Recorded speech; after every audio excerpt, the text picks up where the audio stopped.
Welcome to the FIDE World Junior Chess Championship in Blitz. First ever edition. We had a couple of days of rapid. Before yesterday was a free day, and now it's time for dessert, for the Blitz. And the games are going to start very shortly. Oh no, they have already started actually. Ladies and gentlemen, we are not going to talk too much here, but we are just going to jump to the action. And let's see. Here on the cameras you can see board number 2 with the white pieces, actually winner of the rapid championship, Gofar Belulayeva from Azerbaijan. Sorry for that. And we are going to probably focus on the first two boards. Because you know, this is a Blitz competition. We have 3 minutes plus 2 seconds increments. So the action is going to be super fast. So yes, here is the board number 1, ladies playing, and we can probably zoom a little bit closer. Dear viewers, we are going to focus on what is happening on the board mainly, because I don't think it's going to be really possible for the PGNs to catch up, although for now they are here. So maybe as well. So just to tell you, first number in the girls section is Ksenia Balabayeva. And she performed really well as well in the rapid competition. She took silver, so it's quite amazing as well, of course. And now she might be fighting for a gold in the Blitz. Let's see.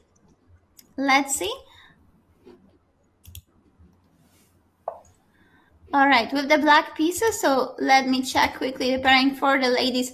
Yes, with the white pieces playing Silvia Bordin from Italy.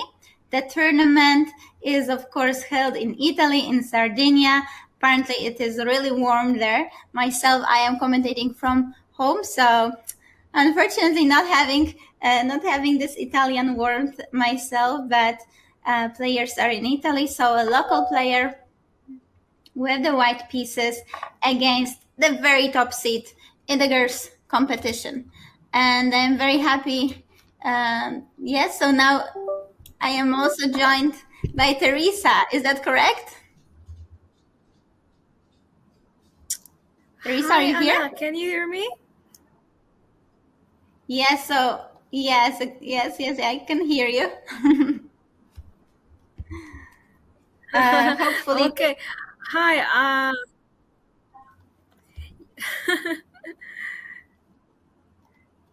So Theresa, she was here with me, of course, previous days. I am sure that most of you have followed also the previous days. So this is a big pleasure that you are here again with me. Probably soon you will see us both, but for now, I guess we should focus on what's happening. We should focus on what's happening on the board.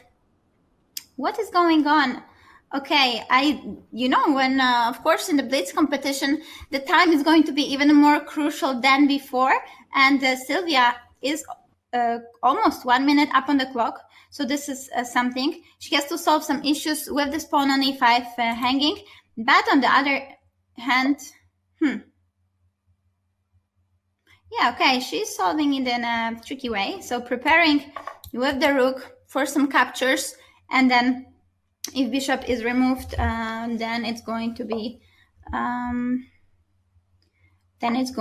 some tricks. So black didn't decide to take the pawn.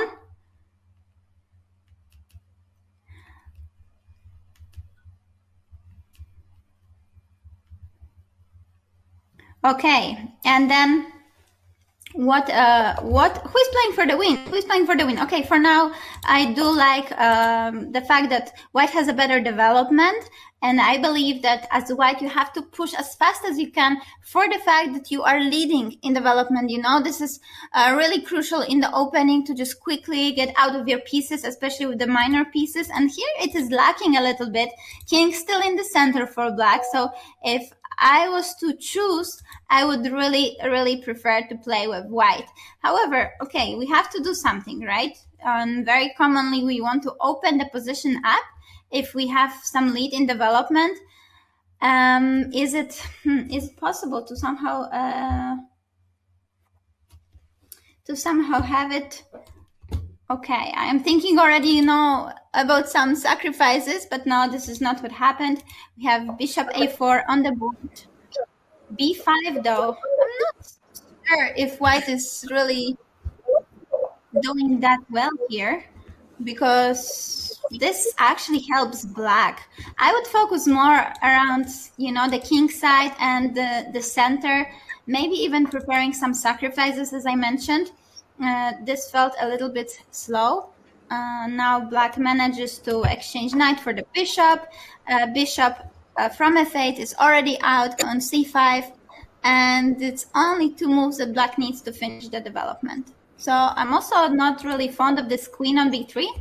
It is a bit on the side, and as I mentioned, I would prefer to focus everything over here just to use this time on the king. But okay, of course, players are very strong, and we are so low on time here. Well, this is an interesting.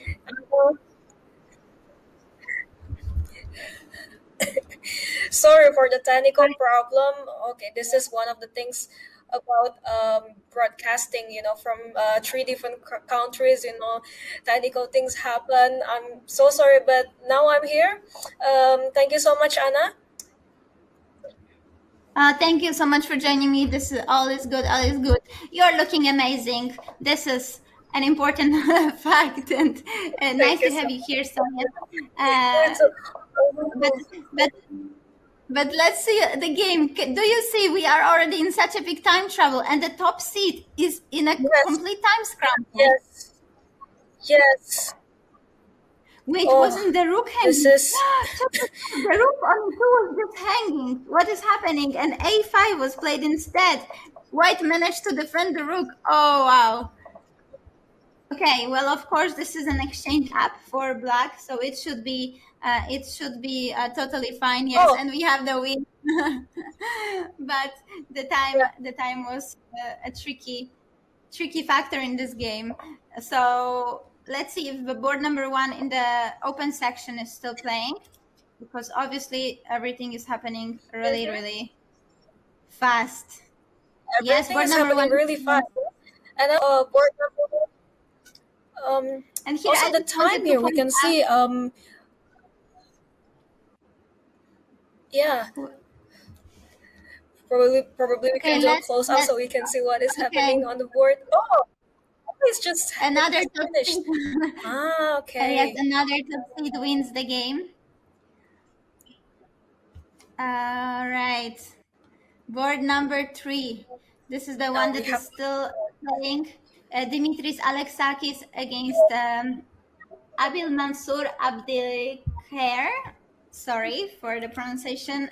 But yeah, here Alexakis with the white pieces, he's a higher rated player. Oh wow, only on 1 second made move. Come on.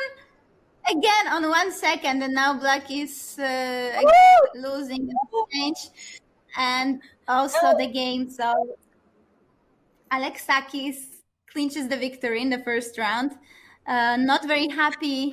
We can see that the player with the black pieces is not very happy, so maybe he had some chances before, right? Yes. Yeah, and also probably also because this is still round 1, so probably all the players still adapting to this time control, which is Blitz. So that's why probably all of the players still haven't performed their best yet. So probably in upcoming rounds, we can see a more stable performance from them. Yes, I wonder how did they stand the free day yesterday if they were, for example, playing some training games. Sorry, just to update you because you can see now the view from the playing hall. very nice playing hall, actually. A lot of space there, but all of the games are already finished. We see on the sides we had in the open section, in the women's section, still 2 games going, but they have just finished. And that means that all of the games are already over. So this is quite amazing. So fast Yes. compared to the rapid. So yeah, so fast. And how many rounds we will have today, Anna? So it's 5 rounds today, 6 rounds tomorrow. As you can see here on the schedule, thank you so much to our bro. 2.5 hours of competition today, and 1 more round tomorrow. So looking even now at the clock, we see that everything was over in 10 minutes. So it's not so much of playing today, if we just look at the time of playing itself. But of course, we were talking about it with Theresa before.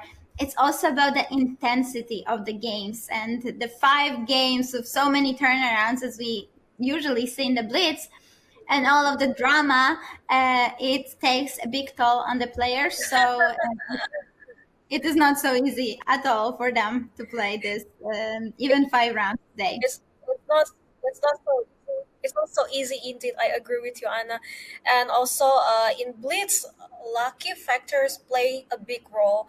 You know, it happens many times, from opening to middle games, probably we have winning position, and then we lost control on the end game, and then the position got very different. And so yeah, things happen, and as we can there are exchange up, and also maybe some blunders. And yes, we will see more things that happen, more unexpected things, because as what I mentioned earlier, it's not only about how good you are technically on the board, but also how you manage your time. And even more crucial than rapid, because in rapid we have more time to think, but in Blitz, intuition and many external factors play a big role, like how do you manage your time, of course, and how do you decide which move you're going to, or you have to calculate, so that you don't have to literally calculate everything. Yeah, so efficiency is very important in this Blitz game. Yeah, here I think another factor that's going to play a huge role is simply going to be managing your nerves, because at the end, everybody is going to get in some time trouble, right? And then simply being able to not go completely bananas, but still manage to stay kind of in a chess mode is going to be very important. Yes. It is very difficult, it's only 2 seconds, so you How do cannot you lose your focus how do you at all. manage all of this, Anna? When you play Blitz tournament, do you have like a particular, strategy, or probably some I don't know, some plans that you think can boost your confidence, or these things are happening, and for some players, for example, like Carson, back then, probably not anymore now, he has this orange juice on the board as his company, and some may believe that is one of his lucky charms. And probably you have it too, especially in Blitz, with all the pressure, like pressure and stuff, or probably you inform like your loved ones to, or your friends, to not distract me, or not talking to me for some moments before the game, so it won't distract me, or something like that. Do you have also those kind of particular habit in order to perform your best in the tournament? Well, this is a good question, So I am not really a player myself anymore. I do play quite regularly rapid and Blitz competitions, but yeah, the thing is that my main strategy in the Blitz nowadays, it would be just to survive, You just want to survive. I think I think in the Blitz, yeah, for me, especially that I am naturally a player who really likes to take time to think, kind of a perfectionist is, showing itself here and there for me, because I really want to choose the best move. You cannot do it in the blitz. You just, you completely have to switch your thinking. So for me, it's going to be really keeping my time, which I am not the best at. But so if I will manage that, it's going to be good, because I usually kind of feel my chess is smaller issue than my time management. So if I manage to keep this under control, then it's kind of fine. So I think, in the blitz, it's going to really matter even more. A couple of things we were mentioning in the rapid. So, for example, playing your openings that you really know, that you don't quickly need to spend a lot of time. Because if you get yourself in some trouble in the opening, you might find yourself in a situation that you really need to spend a lot of time early on, and you don't want that in the blitz. You really don't want to fall behind too early. So I think this is crucial to just from the very beginning be in this kind of smooth mode. And this is also what my one of my coaches was telling me, that in the blitz you kind of don't have to play very fast or something like this, but you really have to play kind of evenly. So each move has to be played rather quickly. You cannot have those moments that you're playing super, super fast, then thinking for too long, and so you lose this regularity, and this could be first step of some trouble. So this was his advice. But yeah, as I said, coming back to the very beginning, it's mainly about surviving nowadays. And yeah, how about So you, you're not a big Theresa? fan of Blitz, yeah? Now, okay, I actually am a huge fan of Blitz, and myself at home, I play only Bullet. As a Online, I spectator, play. maybe, not as a player, yeah? No, I love Okay. to play, but I just know that I, well, objectively, I cannot expect a great performance, but I love to play Blitz. And as I mentioned, at home, I play only Bullet. So I really love the thrill, it's so fun, and you can try some crazy ideas. But okay, at the same time, I don't have big expectations in terms of performance, because I am kind of aware that it's not my strongest. But it is the most fun for me. And how is it for you, Theresa? Yeah. Agree. Totally agree with you. Especially at my younger age, I really love to play Blitz when I just started playing chess. Because it's very exciting in my view. But then, as a beginner back then, and as we just started playing chess, it's not very recommended for us to play Blitz, because it would affect us when we play classical time format.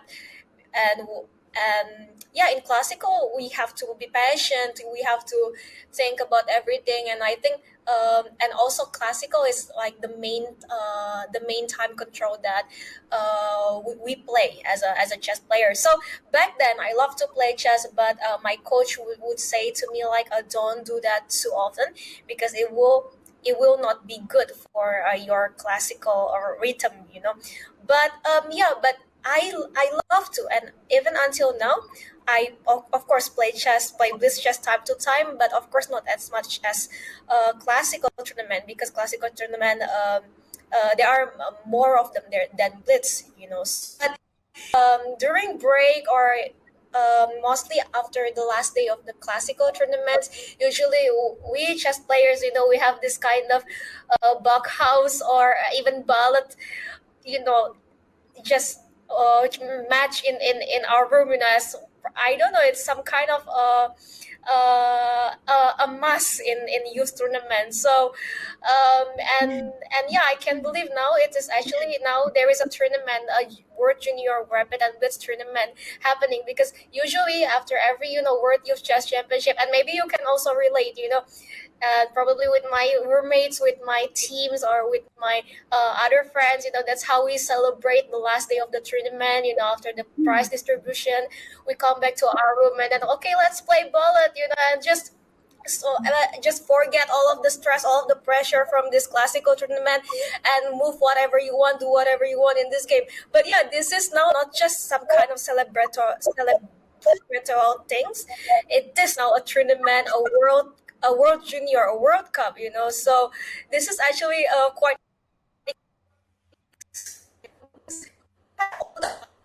all the players. At the other side, of course, there is a pressure too, and all of this, all of this world junior champions title and the medals are really, really being decided of this, Blitz tournament. So this is, I don't know how it. I'm not sure how exactly it feels for the players, but yes, usually it doesn't really, what at stake is not really that serious, but this is, they are fighting true blitz chess for the title of being the world junior champion. So yes, I hope it answers your question. I personally love it, but I'm not sure whether, I'm not sure whether I will enjoy it when I play with, in the series tournament like this, and with a very prestige and world junior champion title, to win. So yeah. Yeah, it's more like for fun, but it is, because it's so unpredictable, it is more difficult to really play for the result, and you have those expectations from yourself, but at the same time, some of the things can be a bit random. So yeah, I agree with you. And that's why, as I mentioned, yeah, now I'm not a chess player, really. Not a professional one. I can just enjoy it for fun. And you hit a nail there on the fact that it is really important to be careful with playing too much blitz, especially early on when you try to develop. It's really recommended to basically skip it, not play it at all, because at the beginning you really need to slowly learn the correct things, the correct principles, and develop those good habits. But they take time. And if you start doing things too quickly, then you're just not able to do them properly, and it can hurt the overall development. Yeah, sometimes tend to compare to making squats, or some exercises that, to do them properly, first you need to do them really slowly to be able to develop a correct form, right? And then you can improve your speed. It's similar with chess. You really first need to do it slowly but correctly, and then you can work on your speed. But you can't just start doing things super quickly, because you're just gonna lose your form completely, probably. So you gotta be careful with the blitz. But Totally yeah, agree. Totally agree. Mm-hmm. certainly, it's a lot of fun, and players that we have here, and many of the tournaments that you, dear viewers, follow online. This is already high level. Those players already have the experience. They have ability to play so fast. Mainly, their intuition is really developed so well that they can pick up the moves that they need. So for them, this is crucial. Nowadays, fast chess and the blitz chess are, slowly gaining not only the popularity, but taking over the classical chess in some ways as well. So it's crucial to be a strong player if you want to be a professional player. And it's super fun for us to watch it because it's much more dynamic. And we see the players already are sitting by the board. So let's take a quick look maybe at the pairings. Let's sum up what has happened, because we actually had a very big upset in this round as well. So starting with the ladies, Theresa, what can we see in this section? Yeah, we have now Balabayeva Senia is the first seed, yeah? In this blitz, she is now Yes. the first seed. She will be facing Sultanbek Zainab, her fellow Kazakhstani chess friend, and yes, and also the second board we have Kurmangaliev Alia from Kazakhstan facing the WGM Beydulayeva Gofar from Azerbaijan, which who is the champion of the Rapid World Junior Chess Championship, which just finished yesterday. And board three, we have Miroshnik Ekaterina playing against Katarina. And okay, this is everything is still going on very very greatly, and we will see what is going to happen, and who's going to take the lead in the upcoming rounds. And Anna, please show us how are our boys doing. So this is the pairing in the open section. As you see, Raunak Sadwahani, his elo in the Blitz is absolutely incredible, 26.69. This is our top seed in the event, and it is 150 points higher than from the second seed, Muradli. But let's see, as we know, anything can happen. But he is our current rapid world champion, and let's see if he repeats this feat in the Blitz competition as well. The first 5 seeds have actually won their games, but then we had quite a big upset because 6th seed that you see now playing on board number 11 in this round, Arseny Nesterov, he lost his game. So very big upset in this tournament because he had, of course, a huge rating advantage over his opponent. And yeah, this is the biggest upset in the open section in the first round. Well, let's see. I think in this second game of today, we are going to focus on the first board in the open section. We were following the ladies in the previous round. So let's see now. As we also don't have lots of time compared to Rapid, and yeah, it was just finished in a glance. So we hope we can carefully see all the boards, especially probably we will mainly focus on the top boards, and yeah, during this very fast times, we hope that we can really catch up with as many top boards as we can, because I'm pretty sure they will give us exciting games, and I feel like I want to check every moves that they made all the games, but I don't think it is possible. So yeah, I hope we won't miss probably all the crazy things that will happen on the board. Oh yeah, that would be great to be able to check it all calmly, but yeah, the action is so fast.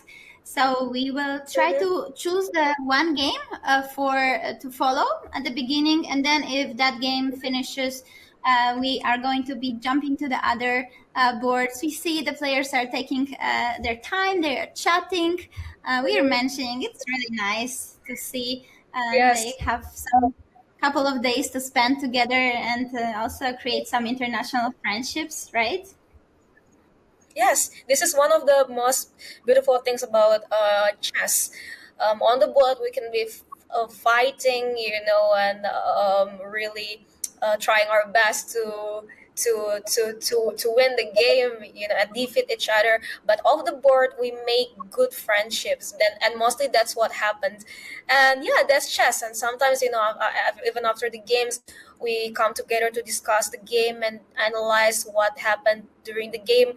And I think you would agree with me, Anna, because as we know that Anna has been playing chess for so long, and she is, of course, very experienced, and many strong tournaments she has been participating. And and also one day before this commentary starts, guys, she just competing in the European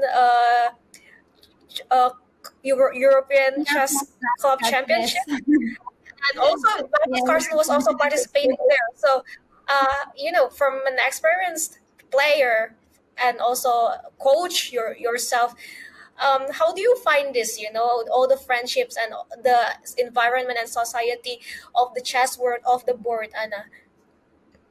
Well, I love it. For me, especially nowadays, it has always been a big part of chess life and of life in general. But I always was a very social person. So for me, and yeah, I started going for the international tournaments also quite early on. So it was always a big part. And even now in European Club Cup, I met some friends that we first met still in the youth competitions years ago. I think around 15 years ago. Some people I even met when I was only 10. So it's just really nice, and those are people from all over the world. So this is not not only being friends, but just getting to know each other, understanding how big really the world is and how different people are, but in a good way, you know. So it widens your perspective as a person, as well, not only as a chess player. And we have a handshake, so now the friendship is gone to the side, and we are just Agreed. in a killer mode, you know. Okay. Yes. So Now we have board board number one. Yes. Board number one, open section. We have with the white pieces, Gabriel Lumacchi from Italy. How do you pronounce it in Italian? I guess Chi, yeah, Lumacchi. But again, from Italy. So we have a local hero. Again, it's just like in the previous game with the white pieces, we had Italian player in the women's section, and of course he's playing against Raunak Sadhwani from India. So this is the position. Okay, see, they are both playing quite quickly, but the interesting approach from Sadhwani. So we see some kind of strange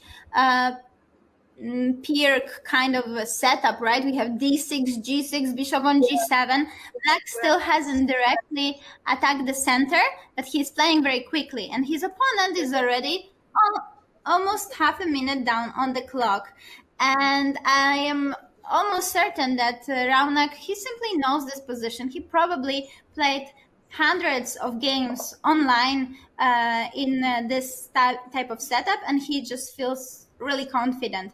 I do not believe he plays it in the classical chess, because it's kind of, you know, it's not what you want to play in the classical chess. Yes. But in the in the classical totally chess, opponents have plenty of time. So we cannot do such gambling or speculating moves, you know, because of course our opponent can easily detect our mistakes. But in the Blitz, we can do some shocking moves that are, you know, probably less accurate, but it still will work at most cases, as long as the move is unique and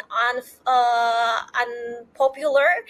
And sometimes this is one of the strategies of the, you know, Blitz players, to make opponents confused. And I am not sure, but of course Raunak, as a, you know, strong player himself, I'm pretty sure he has some weapons, and probably this is one of them.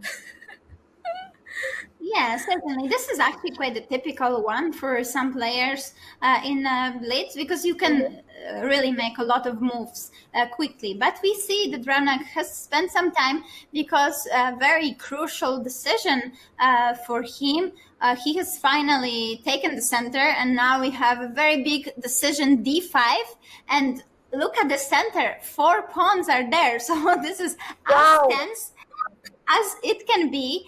And what does it create? It creates many possibilities of captures. So you constantly have to be ready for those exchanges in the center.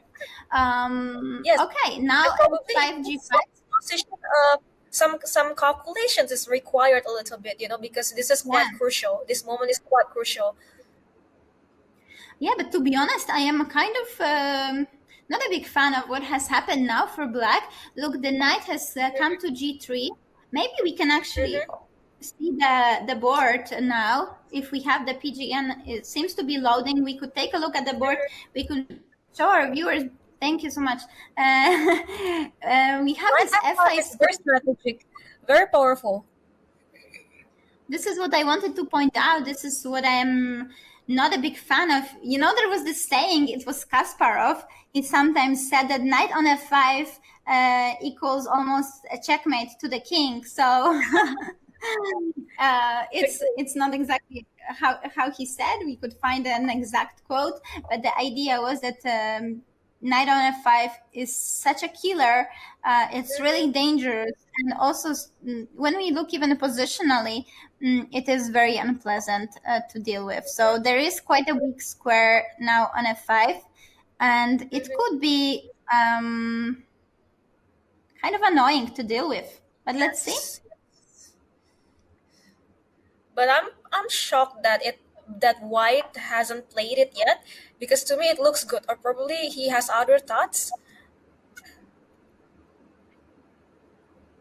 You know, also after knight f5 now, knight from d7 for black can jump, and then black will be threatening to take it.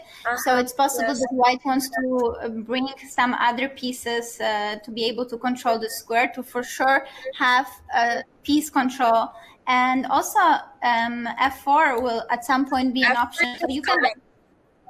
f4 is actually coming, so it is on the board. So we have some extra moves that were included. Oh yeah, this is the current position. It looks dangerous. Yeah, okay, but one thing that is however, for black. I'm not a big, yes, I'm totally not a big fan of black's position, and certainly a big fan of white's position, because white has lots of things, here. Okay, now he just took h6, even more dominating the position, and knight f6 is coming, and not to mention also knight h3, knight g5. It will make something out there. So this is very good for white. Yes, Raunak is going pretty low on time, only 35 seconds left for him, but he takes on d4. So, of course, taking on h6 for black, it was not a free pawn. Black also took some stuff in the center.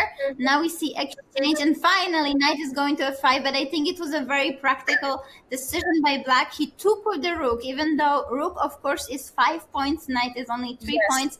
He decided to give up his more valuable piece, but perhaps in this position it was not at all the case, and knight was too dangerous. But now white's pieces are not that quick to join the attack, and maybe black is not so bad.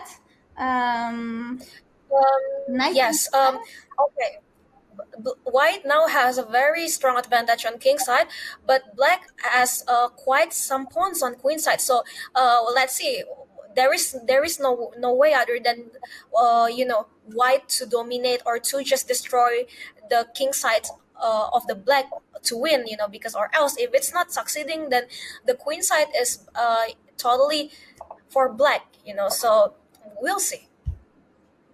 Okay, but right, now Black is trying to survive, yeah? Yeah, I think this looks really bad. Maybe even the queen exchange was not necessary, but of course it is difficult to say for sure. Maybe it was not possible to avoid. I was thinking about this move, but then black, I think, can come and exchange the queen somehow anyways. So either way, we've seen a queen exchange, and yeah, I think this is very difficult position for black. 20 seconds. So Gabrielle is Even also if going a bit lower. Oh, okay. Another sacrifice of the rook for the knight. Oh my goodness, the knights are new heroes, and people are just too afraid of them. The knights are jumping here and there. We see the repetition of. I think it will ended up draw. There is a repetition there. Okay. Yes. Third time repetition. Give it up. Okay. Okay, that's interesting. I do believe white had some chances, but it was very, if you don't see something really specific, you might be worried about losing too many pawns, and then black can get a counter game and quick march of the pawns.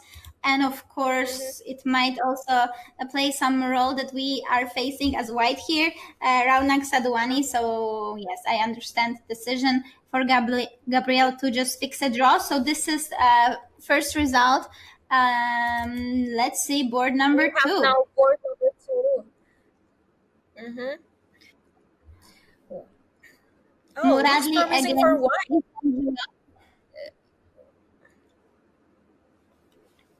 Looks promising for white, you said, yeah? Yes. Oh, okay, now it's totally with, yeah. Very cute idea, of course. The promotion square is on the light square, so the bishop is completely helpless, and it's going to be just a matter of couple of moves. So here it's gonna be another confident win for the top seed. And let's see. Okay, board number 3, Dimitris Alexakis already won his game, and other players also finished. So do we have some games in the girls section? Let's see. Yeah.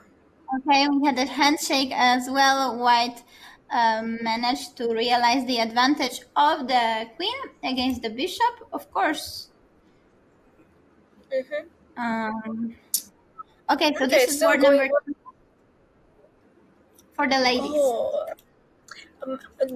they have equal material, and also each have yes, equal material, and bishop both have bishop on the board. And now white is trying to invade black's king territory, but as well as black. Oh wow, so black is almost checkmating because of the pin, rook and the bishop. But now rook e4. Black is losing the bishop. She overpushed. She overpushed. Oh, it's a blunder there. This is a turnaround. I'm not sure if it was winning for black, but she was in no risk. She could have just been repeating the moves, I believe, or maybe even running away from the checks. But now she's still trying to fight for a draw because white has bishop and rook, but she's trying to go forward, and no, that's okay. She cannot exchange the rook for sure, but yes. But this has to be winning for white with the bishop. Has to be winning for white theoretically, because bishop and the rook can easily control the pass pawn that black has, and white itself has pass pawn. So yeah, it has to be winning for white. Yes, because even if black sometimes manages to go forward, then the g pawn will still stay after some exchanges. But of course, there is no time, and Theresa yourself, right? In those types of situations, you sometimes start seeing ghosts. So let's see if there will be some development. That is true. Okay, now the pass pawn of white making its way. There will be no such blunders, yeah, because it will be painful for sure for white. But I believe that this. Come on, this is not so clear at all, is it? Oh, yes. White? Oh no, rook takes c3. Oh, yes. Oh, wow. I just mentioned that, Anna, and it happened. As you mentioned, there things happen. Things happen, but it's still not clear. It's okay. It is likely they will. Okay. Now it's a sweet. Now the g-pawn is going forward. What? And the black made a move on 1 second only. No. Time. Anyway, it's lost, but I think there maybe still. Rook h7. Rook h7 is possible. Rook h7. Exactly. Yes. Right? When g8 is played and promoted, the black can take the rook, and then and then the next move would be the pawn promoting to the first rank. Yeah, but one more thing. Okay, this is Blitz. Yes, I was just being so sure and optimistic that white was going to win, as well as Anna. But then Anna mentioned, this is Blitz, Theresa. Things happen and stuff, and not long after that, things happened. Just like what you said, and there is a saying, Anna. Whatever you say, it will happen. So probably this is one of the things that has happened. So yes. Oh wow. But this is why Blitz and Rapid is so exciting and gaining this popularity so quickly, because we see those things, and we also have seen the players on the camera, right? They really need to be so focused, and it's such a big challenge for them. It's really difficult, but it's just amazing to follow. Still, white managed to win. Black runs out of time. This was an interesting matchup because the rating difference, it was only 20 points between the players. Miroshnik and Katerina, representing FIDE in this tournament, won a game against Katerina Kater, but both showed an amazing fighting spirit, looking for some cool tricks and resources. So yeah, good job for them. This was board number 3. Probably all of the games are finished already. This was anyway quite a long game. And the pairings in the open section are already there. So maybe let's take a look. Okay. Let's have some time Let's before take a the look. round is actually going to start, so we can take a calm look and actually see what has happened in this round. I want to take also a quick look whether we had some upsets. We were following game number on the board 1, of course. We had a draw, and Raunaksad Wani didn't manage to keep the 100% score. He was probably even quite lucky to escape in this game. But other than that, as far as I am seeing, favorites won on the top boards. So where was some? Okay, we had some slight upset. Board number 12, Matteo Montorsi won his game with Alexei Bilich, 300-point difference, so good job for the Italian player. Actually, there was another small upset, 200-point difference. Fabian Frey won his game against Francesco Bettali. So we had some upsets. This is totally, to be expected. No surprises there, of course, if we have some. No surprises, especially in the.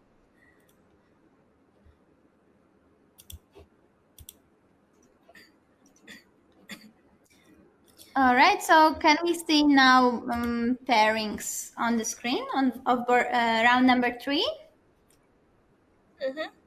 Yes, the girls also. I think the girls pairing hasn't there yet. I think, yes.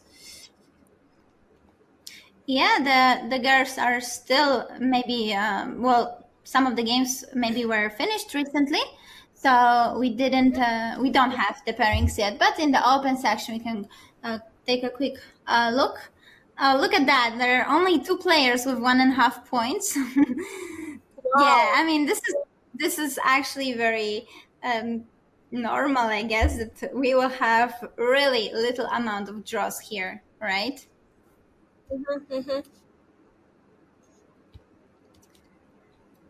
So we see Muradli. Muradli, second seed, is still on the 100% score, and together 9 players still managed together, 2 out of 2. Among them, yes, Sahidi, Muradli. This will, of course, be a matchup that we are going to be following very closely. Alexakis Pairer is also very potentially an exciting one. Konstantin Pairer, he was performing amazingly well in the rapid. First 5 rounds, I believe he was one of the leaders, but then something went not exactly his way. And Alexakis, of course, he finished. Wait, did he had a medal? Alexakis, yes, he had a bronze. So this will be very interesting matchup for sure. Andreev with Coelle. Oh my God, Tobias Coelle in the rapid, dear viewers, he was one of the leaders till the very last round. From the very first round to the very last round, unfortunately, he lost his last game, and that pushed him quite far compared to leading, and he didn't manage to get a medal in the end. So let's see how he's going to deal with that, because I think this is emotionally very difficult, not only in the rapid tournament, but for him now to still perform in the Blitz tournament as well. He was leading from the very first day. Second day after second day, he actually had 1 point advantage over the other people, and he was the sole leader. And he eventually, in the last day, didn't manage to keep the level up and ended 5th. So I think it's not only a challenge for him in the last round of the previous event to try and fight, but even now with 1 day to little bit cool his nerves, and so let's see how he manages that, because We all know it's not easy, right, Theresa? If you have some potentially great tournament and a championship or a norm is almost there, and then you finally don't manage to achieve what you wanted, it might take more than 1 or 2 days to kind of feel yourself again, right? Yes, yes.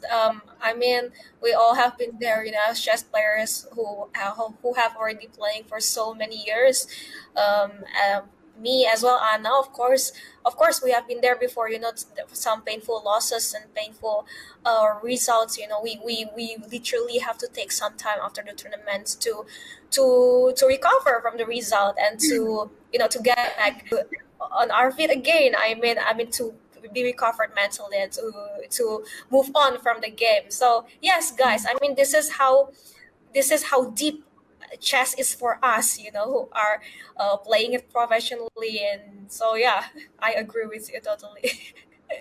Yeah, you gotta take a lot of time to, basically forget about chess. And then you kind of slowly, couple of days, you don't want to look at chess at all anymore. Then you start kind of missing it, at first maybe a little bit, but then, yeah, okay, with time, you feel I'm ready to be back.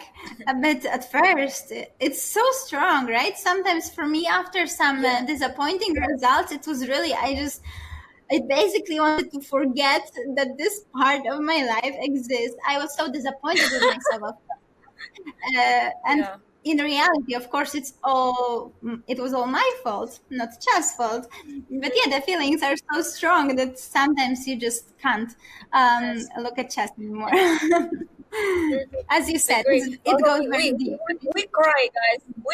We cry. I mean, as chess players, of course, we know that, but probably viewers who are not knowing this, that chess can make us cry, especially in the games and after painful blunders, painful loss. And now we have the round three of girls pairing. Oh, we have now Kairbekova Amina on board one from Kazakhstan playing against Balabayeva Senia, also from Kazakhstan. And board two, we have WM Rizlova Sofia from Switzerland playing against Miroshnik Ekaterina, both with 2 points. So and also board three, we have Vox Alicia from Poland playing against Kurman Galieva Lia, who is having two Oh wow, points. And yes, and this is yes, we have now five players who still have 100% points. And so yeah, let's see what will be happening in the next round and who's gonna manage to stay in 100% point, or going to be one of the leaders.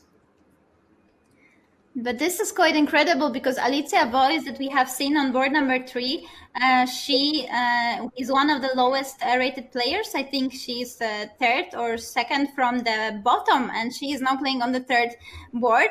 I have to say that actually Alicia, because I am Polish as well, and as you, dear viewers, saw, uh, on the screen, Alicia is a Polish player. She was actually attending my classes at some point. I have this little Oh, academy in Poland, and Alicia was attending the classes. She is really talented. I also have seen her a couple of times in some different tournaments. So it is, yeah, I mean, on a personal level, it's quite nice to see her performing here well, and in general playing, because I think it is nice if you are a bit lower rated player to still try and to take this challenge and get the experience in those events. They can give you quite a big boost, I believe. And the ratings mhm. for juniors, especially now this K40, they change very quickly. And you can, with 1-2 good tournaments, get much higher pretty quickly. So such experiences, they can actually give you this boost that you need to make this needed jump. Yeah. So it's just, yeah, nice to see her. Yeah, it feels like it would. I can imagine that, as a coach, and probably in the future I will be a coach as well. And to see my students doing great in the tournament, I will be feeling like of course, very proud, and it's just, feels so nice. I can imagine that. So congratulations to you, Anna. Well, I no no. Just to clear it up, I am not a coach of Alicia, so congratulations are in order, to an actual coach. It was just attending group classes and some certain Okay. like weekend trainings. But yeah, it's nice. We had experience together, but I am not a personal coach for her. But yeah, so Yeah, again, we see players chatting we have on the board we number. have an interesting view on board number one. Yes, I mean the way Yeah. they chat, and they laugh, and probably they, of course, they are coming from the same country. They are Kazakhstanis, and I'm pretty sure they are friends. And this is round three. So what I learned from rapid tournament yesterday, in the first rounds, the first and second days, everything's still much more relaxed, and players are chatting before the run, and so on and so on. But when it comes to last rounds, and when it comes to the decisive rounds, I think it will get more intense, and we will see less of this kind of view. This is what I learned from the rapid tournament yesterday, and I'm sure it will happen on the Blitz as well. But okay, we can enjoy the view as long as it's there. Amina and Senia, please share with us, what are you guys talking about? It seems like very fun. Yeah, exactly. I'm just sure that they are just cracking up there by the board, having the time of their life. So we need to, we need to turn on the mic by the cameras on the playing hall and try to Yes, yes. have a listen. Oh, but that's cool. That's cool. But That's as you cool. Yeah, said, they for sure know each I will other reach very them out after this. I think I will message them, and also like probably send this streaming and ask them, what were you guys talking about? Because we as commentators, we want to know. I mean, girls, we need that as well. And but yeah, Theresa, you're similar age as both of them, right? So do you know them personally? Yes, yes. I do know them. I mean, we have been playing in the same age group since early age. I know her when we were still probably 12 and 13 and even 9. And Senia also, Oh, I met a couple of them. We are following each other on Instagram, so I'm pretty sure we know each other. So yeah, and now and look, the boys are some joining the fun. first thing during the conversation. Yes. Well, this is exciting, Anna. This is exciting. Probably after today's tournaments ended, they came to dinner together, and they have some discussions about things off the board. Not only what's happening on the chessboards and on what's on the tournament, and this how the stories, the memories are made. Now we are in the junior chess championship, and probably in the upcoming 10 years, when we are already reaching a different phase of life, and we talk about the old days, and yeah, this is what happened back then, is what happened back then, also exciting, and yeah, and I'm happy to witness this. Yeah, no, this was really fun to see. They were cracking up at something. They were also showing and pointing at something. So, yeah, Mhm. it would be I, cool to have I some think inside I think we info know what about. they are talking about. I think we deep down know what they are talking about. I mean, as women chess players who have been also playing chess tournaments, if you know what I mean. All right, Teresa, Teresa is having some brave guesses there. Yes, of course. It's not like you are not as well. Yeah. Okay, it Meanwhile, looks like I think the arbiter is announcing something, and we will start the game. Yeah. I Mhm. know. For now, we are just clapping. Teresa, I think it's for us. What do you think? Oh, really? I will be glad to imagine it like that. Oh, yeah, we can imagine. Or probably You know, or you had the probably guessing game before. So some speech some speech about the opening ceremony is coming up, or I don't know. Usually, but I don't know. All right. I believe it's wait, I thought it's some special guest. I was expecting maybe it's very common thing that in some important tournaments or in general in the tournaments we have this ceremonial first move made. So actually I was expecting that the gentleman we have seen on the camera is going to approach one of the boards to make this ceremonial move, but no, he just went. And we have a handshake, so no ceremonial moves, no speeches, just us, ladies and gentlemen. It has to be enough for you. And let's see board number 1 in the open section. Oh, I think it's going to be very tough. I mean, they are both so strong. The rating difference is almost non-existent. It is only 25 points. So Samir Sahidi against Mahamat Muradli, 24-94 with white pieces, 25-19 with the black pieces. All really, I wouldn't count it as a rating difference, just two 2,500 level players playing. And we see this is Najdorf in the Sicilian. Very typical Najdorf.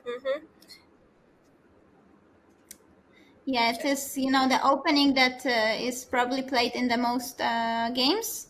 And my coach, he used to say that people who play Najdorf, because it's a very sharp opening, for those of you who are not that familiar with it, there are a lot of lines, a lot of theory, a lot of things you need to know. So my coach used to say that you have to play Najdorf, you have to be either a titan of analyzing, or you just have to be stupid. It's not very, maybe nicely said, but a very direct message by my coach. His point being, of course, that it is such a complicated opening that you really cannot play it unless you are ready to put in the work and really analyze it so deeply. And even, I don't. Even when you feel like you have mastered it, there are still things that that new to you, as a Najdorf player. So even when you already feel like you're good at it, there are just still things that you have to always learn. So I can say that it takes a lifetime, to learn Najdorf or Sicilian in general. But okay, it is also very possible for you to be good at Najdorf. But the conclusion is you really have to put work and dedication in learning this opening. Yeah, of course, there are many lines, many things you gotta know. What we can say generally about the position. So for now, the exchange that we have seen on f6, white gave up the dark square bishop for black's knight. So this is kind of imbalance in the position, and imbalances are very important part of the game because this is something that is kind of off. So you have something and your opponent doesn't have it, and you want to play to your strength. Just like in life, right? Just like two people having some characteristics. So you want to play your strengths also on the chessboard. And so here, white is, for example, with the fact that he gave up the dark square bishop, he's playing for the light squares because he doesn't have the dark square bishop. So who is going to control the dark squares for him? Nobody. He has the control of the light squares. So we see the knight on the light square in the center on d5. We see the queen with the rook looking together toward it. So we see this big control, especially of the square on d5, in general of the light squares maybe. Also, this diagonal, leading to black's king, if the bishop joins the queen somehow from a2 to g8, could play some role. On the other hand, what black playing for? Well, black has, for now, okay, now we had another exchange. So now it's simply black has a dark square bishop, white has a light square bishop. So black is playing for just some potentially getting control of this d5 square, maybe pushing d5. There is a semi-open. We have some significant time difference here. 1 minute is very huge for Blitz. That's true. That's true. So, okay, so maybe this is the main thing. Black is simply playing for the time. No, but like position Mm-hmm. wise, right? This will be something to play for black. Some activity on the queen side, and Mm-hmm. Mm-hmm. yeah, I'm not sure. So Mm-hmm. now, if b5, for And, example, I and think yeah, white is probably ready. knight c4 is coming sometime soon, and I don't know if it's quite a promising attempt, but d6 seems like white can consider to aiming on d6, probably with knight c4, or with queen also can probably sometime soon try to threat the pawn on d6. Yeah, I mean, generally, I myself usually play such positions as white. So, kind of, I guess I am more biased toward liking it from the white side. And now, even, Mhm. yeah, I'm not sure. Yeah, I see that white has less time, so it's Mhm. could be some indicator that black is actually, feeling more comfortable here. But I don't know. Mhm. I prefer it for white. Now bishop c4, so maybe bishop will go to d5, even allow black's knight to take it. But then white is kind of ready to exchange bishop for the knight if it leaves white with Uh-huh. this knight against the bishop Um, on e7. See this bishop for black, it could be a yeah. very bad bishop as well if it somehow, Uh-huh. everything goes towards some strange direction. This is what white would want in a perfect scenario, but I'm not And sure it if it just will be came so. across my mind that Sorry. probably probably it would be better for white previously to put the rook on a1 to e1 instead of the rook on f1, because the rook on f1 actually has its role. Probably f4 could come, but now I kind of feel myself it's kind of a little misplaced to me. I think from the white side he was thinking maybe a4, and the rook will be useful by the queen side. Okay. Okay, now move Makes h5 sense. for black. I like it. So black, of course, cannot just stand and do nothing, because then white could achieve Mm-hmm. this goal of having a good knight against a bad bishop. Mm-hmm. So black Mm-hmm. wants to create some game, open something up. Mm-hmm. Mm, And okay, now now the both time. both time from the players are, yes. It's only a few seconds, and okay, black pushes d5. It makes sense, but it's okay. It's Yeah, always so funny but in Blitz that the, you the do time those decisive troubles, things. yeah, the Yeah, time troubles are happening during middle game, which is crucial position, and this is very exactly. risky. This is very risky because usually in the middle game, and especially one position like this, when the position just opened, we need time for calculate, this complicated position. But now the time troubles come, so yes, it will One be very second. careful. Oh wow! Well, He almost what like just happened? he made a move on 1 second, but even not like super fast. It's kind of slow. Oh no! What is happening? Okay, so white lost the pawn on h3, but both of them are making moves on 1 second. Wow, this is crazy. This is Oh, this is so And this heart is a racing. I very think I was important going to game. have a heart attack. I think when we look at the position, black is in total control. Black is completely winning another Oh pawn. no! Now also getting few seconds there on the clock.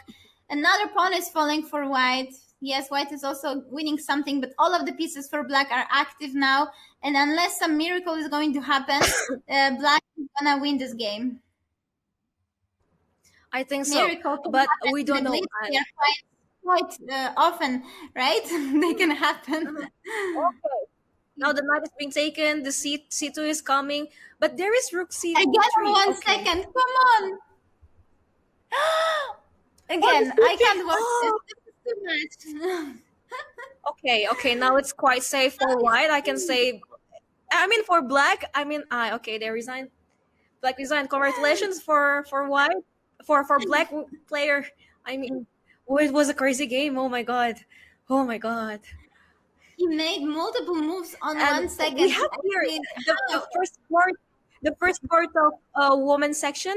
Can we please take a look at that? I mean, they had an interesting chat before the game and how it is ended. And now they are Okay, I think chatting it's as well. Jewish. Look, nothing has changed. Nothing has changed. They just Mina made a and friend. Naksha, they did a great job. Yeah. But and it's still So I like this. Yeah, they look so fun and enjoying the tournament together. Oh, now they the look board so too. fun. Board 2, Sofia Hryzlova against Ekaterina Miroshnik. So this is second board, 7th and 5th seed. Again, here the rating difference is 3 rating points. So both players around 2025. Okay. It seems like white with those 2 pawns should be more confident, right? I mean, white can just queen, but then rook g1. But black loses the Now knight. the knight is free. Rook f1 is coming. Oh, no. Yeah, I couldn't see much. Yeah, I think it's drawish. Okay, rook with the bishop against the rook. Of course, with still kings on the board. Will white trying to win here with rook and bishop? You have to try. So now and what will bishop c2 where to take the pawn on b2 and make some attempt to win. I don't know if it's possible. I mean, theoretically, this is drawish, guys, but anything can happen in Blitz. And I think what player is well aware of that. That's why she is trying to win now. But let's see how the things will go for both of them. No, for sure, you have to try. And actually, in the Blitz, it is very common that the side of the bishop is winning, as it's not so obvious. Of course, it is a draw, and if you have practiced it, if you have experience, then you will make a draw. But if you don't really have this, this natural way of making a draw, then it's not so easy. And we have seen grandmasters losing it even in a classical chess. So in the Blitz, well, certainly you have to try as white. You don't manage, okay, you will not manage. It's nothing, but allow your opponents to make mistakes, right? And now it's getting close. I mean, now the black's king reaching the last rank, and this is of course what white wants, because there are more patterns to checkmate on the last rank or on the first rank. So let's see whether white can make some attempt here to checkmate. And I think it's coming in few moves. I mean, okay, that's it. And rook fell, and it was very difficult. I am not even certain myself on 2 seconds. It would be so hard, even though I had some experience in it. But it is a win for Sofia Hryzlova. Very, such a win tastes very well, because you were better, but then you got this theoretically drawn endgame, and we have a high five with Konstantin Beirer. That's nice. That was cool. Not surprising to me that a high five comes from him, as we know that he is very friendly and he has this this charming energy, that is very, very, very nice to have around as friends, Yeah, certainly. For Sofia, it must be in general nice if you finish your game and you have who to celebrate with, especially such a game. But yeah, nice.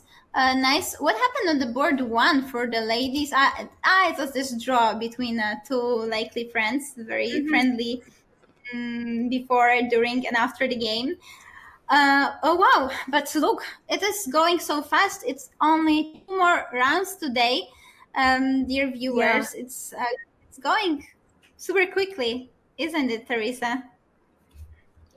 It is going very quickly, especially we just had rapid yesterday, and it's not as long as classical for sure, but of course it took some time compared to Blitz. Blitz is everything happens in a glance. I think we just we just started the round, and then suddenly it's finished with only a couple of games that we saw.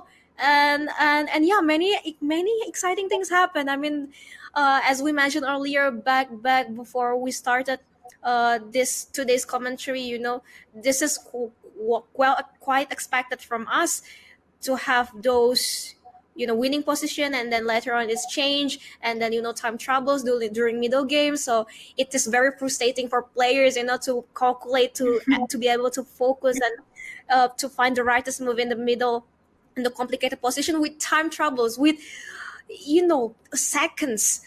And even for the viewers, and even for us, the commentators, it is also very very frustrating for us. Don't you agree, Anna? But in a good way, of course. Frustrating but fun in a good way, as this is Blitz and we have so many talented players playing. So yeah, it's a good show for us.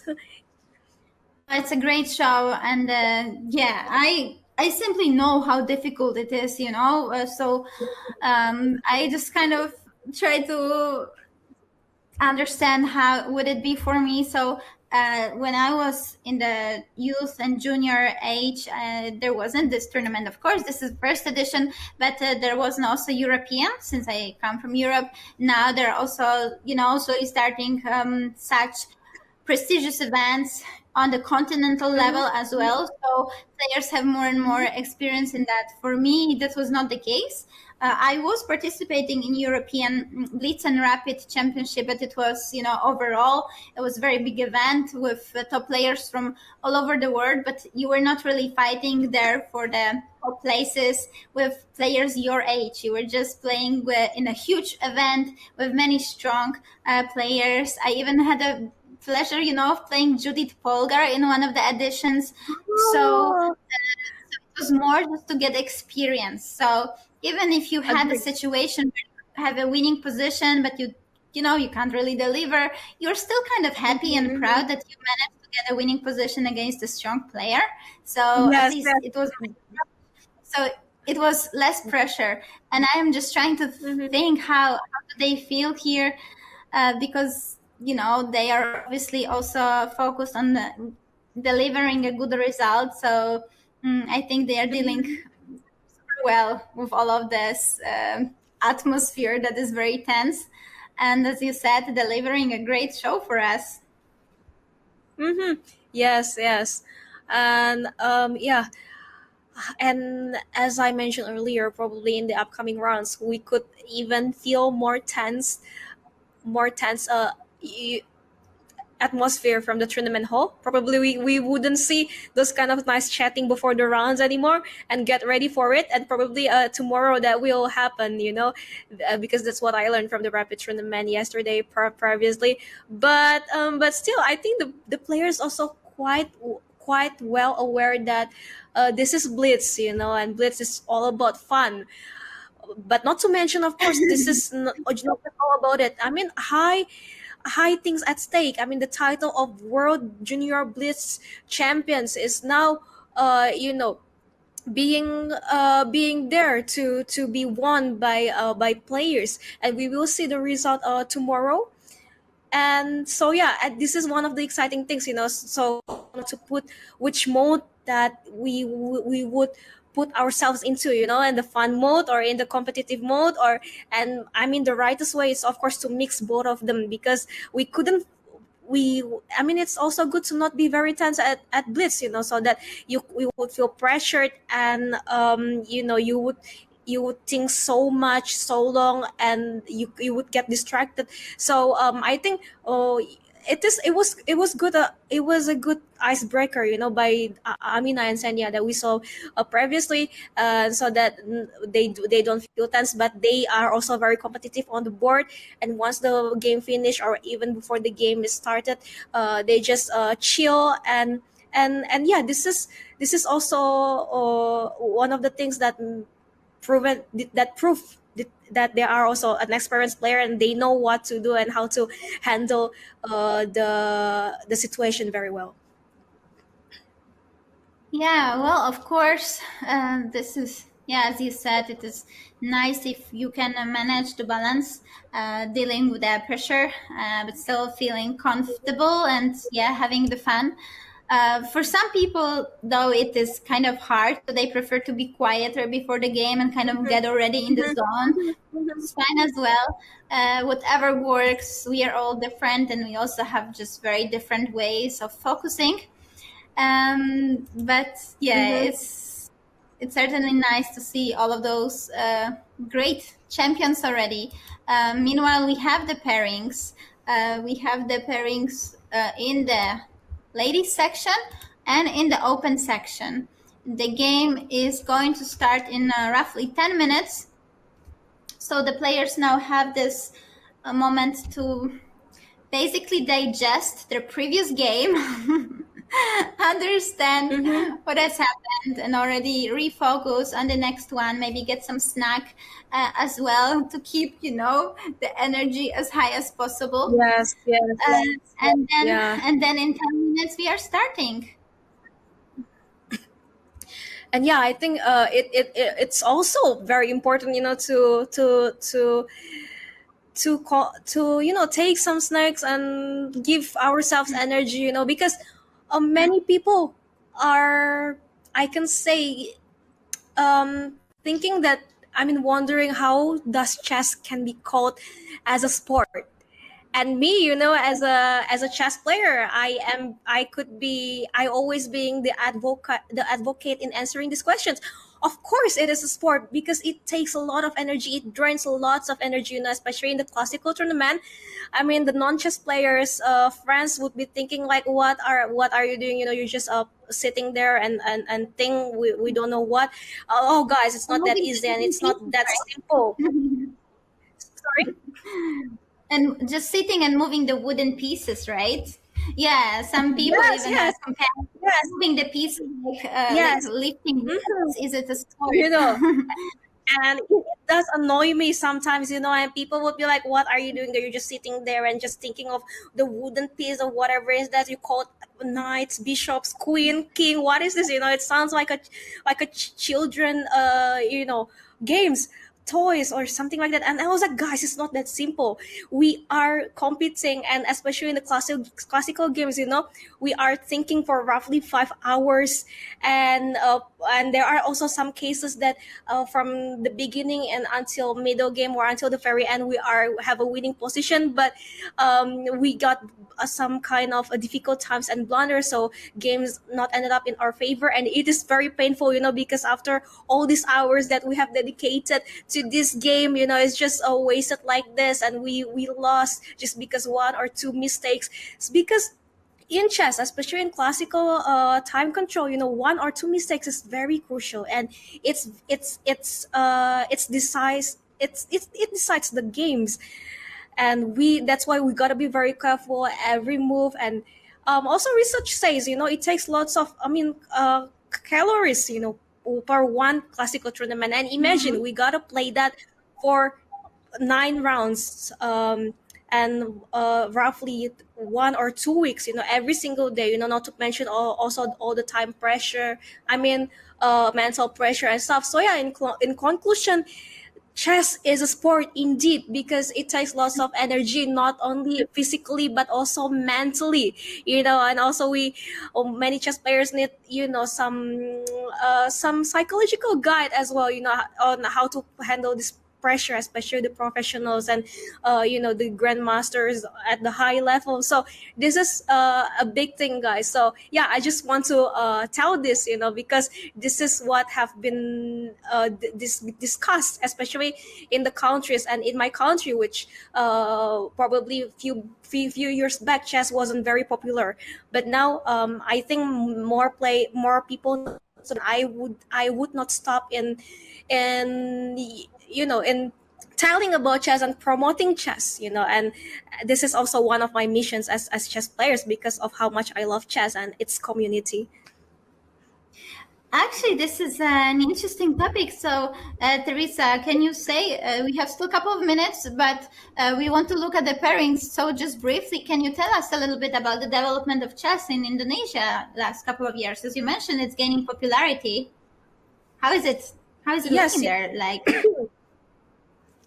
Okay, I will give some brief explanation. Okay, Indonesia is a country in Asia, famous for its Bali, but actually Bali is just a small, famous island, beautiful island, of course. But Indonesia is the fourth biggest population country in the world, and yeah, we are quite dominating in the terms of chess for Southeast Asia, and we have some grandmasters, and also in the woman we have two international masters and one woman grandmasters at the moment, and the first woman grandmaster that Indonesia ever has, and also international master, female international master that Indonesia has ever have, is Irene Sukandar, which is my sister.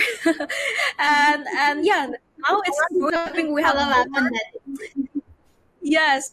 And also now she's doing commentary in Qatar Masters at the same time as me on the same day. So this is actually a fun fact. and yeah, so it is growing in the recent year.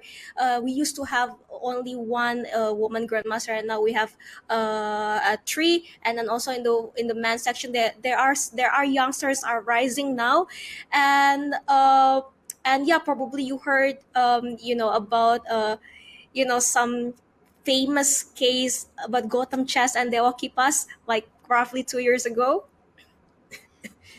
Yeah, there was something. Can you remind it quickly? Yeah. Yeah. There are some controversial that some chess.com user from Indonesia, he got banned because after he defeated Gotham Chess, and then yeah, because chess.com thinks he wasn't follow the play fair rules, and then after that he just posting in his social media that wasn't what happening. I was playing fairly. So yeah, and that was quite happening here.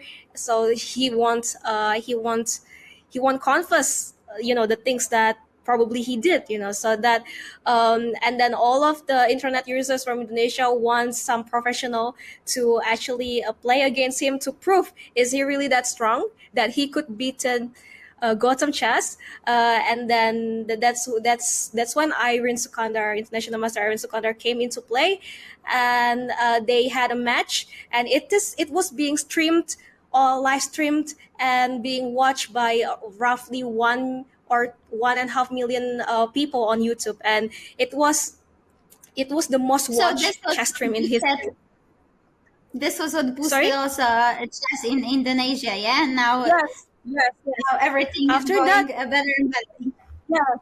Yes, and everyone now, many people now knows about chess from that controversial, and also that's what I am being grateful for in the terms of chess in our country. Many parents also sign up their kids for chess courses.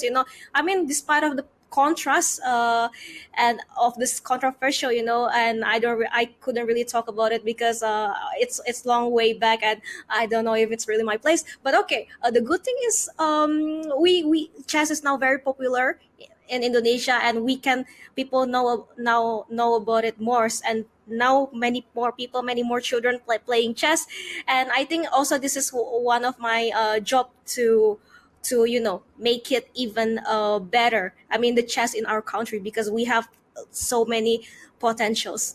So that's all I can describe, Anna. Thank you for Yeah, asking, so that amazing, thank for the opportunity for amazing. me to explain. It's great to hear. It's great to hear that it's on the rise. Probably in most of the countries in the world, last couple of years have been very full of development and boosting popularity. But it's great to hear that it is the case also for you. And now we should take a quick look at the pairings. The round is going to start in 1-2 minutes. So let's see the pairings. And we have 4 players with the perfect score after 3 rounds: Muradli, Garibian, Koele, and Alexakis.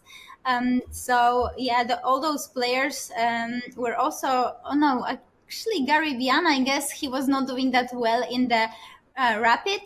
section, but now he's doing well, and of course he's one of the top players here. So interesting matchups here. Sadwani is also just behind them, and 2 players with 3 points in the ladies section. Kurman Galieva against Hryzlova. This will be the matchup on board number 1.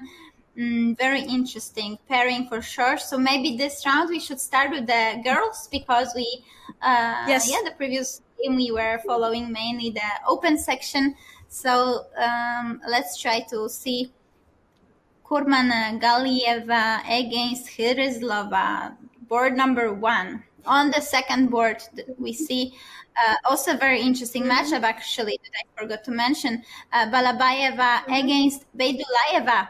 So first and second seed are facing each other on board number 2. We are for sure going to take a look at that as well. This can be exciting. Yes, let's do that. The round has just started.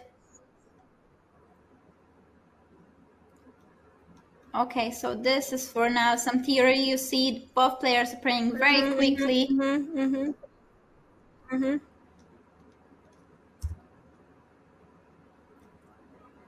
And yeah, this I'm not that familiar with. I don't play d4 myself. I don't play d5 as well. Even here, though d5 came later here, it transposed, but I am sure that both players are still well in the theory. Now after this exchange on d5, well, there are different ideas, and black can be playing.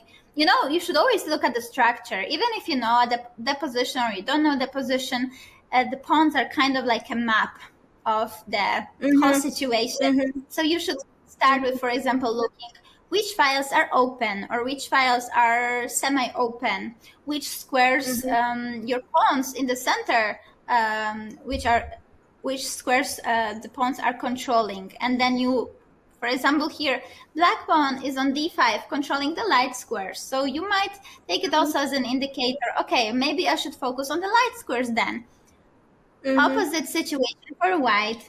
White is controlling the dark squares. So, for example, the e5, this very central square, it could be some kind of like a target, like a soft, you know, comfortable space for white pieces to sit. But then, of course, we also have to look at some tactical possibilities, especially now with the g4 going forward.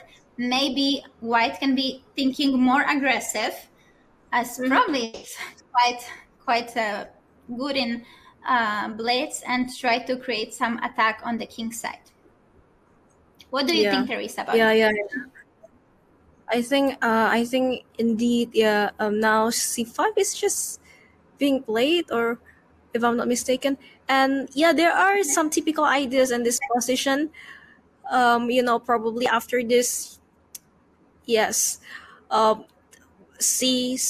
takes c5, and then b4 could be played afterwards, and the d5 is, of course, you know, still being well defended for now, but of course it's something that white could consider in the sometime soon, to aim. And now actually it's very interesting that white has pawn on g4, and yeah, I'm not sure about if it's typical in this position, but of course it's not something that I'm a big fan of in white's position for now. Yeah, because it's a good point that you mentioned, because we kind of have a typical position with isolated pawn for black on d5. So this pawn in the center for black is isolated pawn because there are no pawns next to this guy. So in chess it's called an isolated pawn. Black doesn't have pawns on the files that are next to the d file, and then normally black would be the one trying to create an attack, and white is trying to play calmer, just block this pawn and maybe make it your target. But here white already has this weakening on the king side, so that should be helpful for black, right? Unless white also has some active ideas, and we are going to claim with white that isolated pawn doesn't matter. We are just having kind of focus on different positional factors in this position. For sure, I think it's very interesting. Yeah. Both has weaknesses, and yeah, well, let's see who's going to utilize it better in this position and faster, of course. And now knight e4 is just being played. Knight f e4. And yes, the queen b7 was, of course, with idea with this move, and I think this is quite a wonderful move, because to put the knight on the center. Oh, and it is also not many options that white has, because if white takes that annoying knight on e4, now the d5 is no longer being an isolated pawn, as he will move to the e4, and it will make like a very good position there, controlling e3 and f3, both important squares. But if not take the knight on e4, it's also not very pleasant, because the knight is controlling so many squares as well.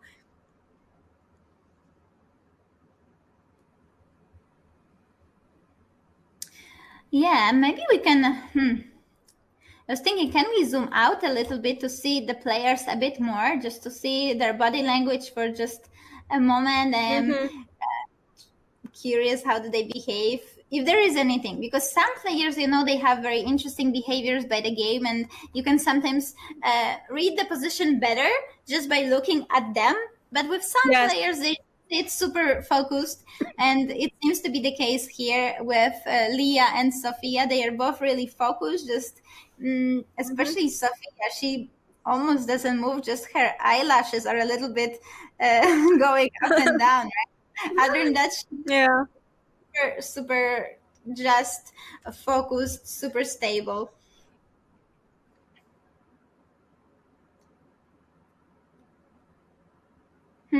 All right. Both players, I think, were kind of in the top, also in the rapid, so we can I can quickly check. Yeah, finally took 5th place. But Sophia a little bit worse. I think she had some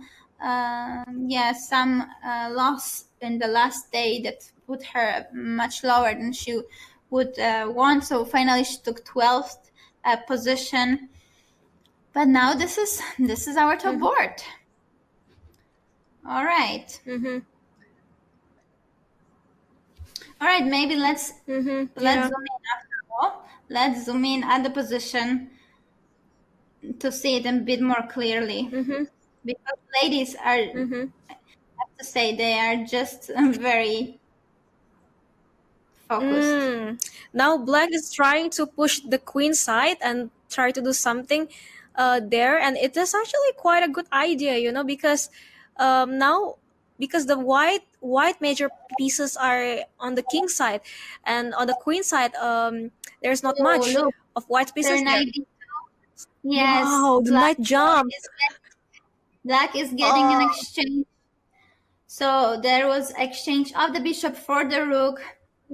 Now white has to, and she very correctly is trying to get some activity, because on material she is losing. So she is trying to get some game. She has a dark square bishop and pressure on the g7 pawn. So, well, she must try to create some attack.